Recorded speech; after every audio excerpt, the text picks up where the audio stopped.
Мэдлээ цахим сургууль.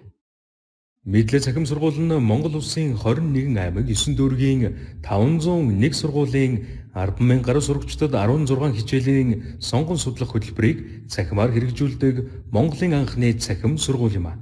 Цахим сургуулийн багш суралцагчид нь Монгол орны өнцөг улан бүрээс тодруулбал ажиллаж суралцж буй сургуулийнхаа танхимаас болон гэрээсээ цахим сургуулийн хичээл, сургалтын төлөвлөлт, хуваарийн дагуу виртуал анги танхимд уулзаж харилцаа холбооны үүлэн технологи ашиглаж сургалт зохион байгуулдагаараа онцлогтой.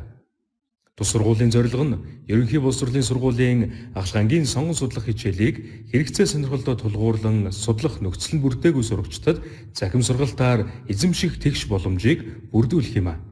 Хэлийн чандад амьдарч байгаа Монгол улсын харьяат суралцагчдад Монгол хэл соёлын нэгдмэл хөтөлбөрийг цахим орчинд хэрэгжүүлэх юм. Сургалтын үйл ажиллагааг зохион байгуулахад дараах 3 үндсэн багийг бүрдүүлэн ажиллаж байна. Үүнд цахим сургуулийн үйл ажиллагааг зохион байгуулах баг, ахлах зөвлөх багшийн баг, цахим сургуулийн багш. Бид 16 судлагдах ухааны цахим сургалтын дэлгэрэнгүй төлөвлөлт Монгол хэл соёлын нэгдмэл хөтөлбөрийн эхний загварыг амжилттай бэлэн болгож сургалтаа ашиглаж байна.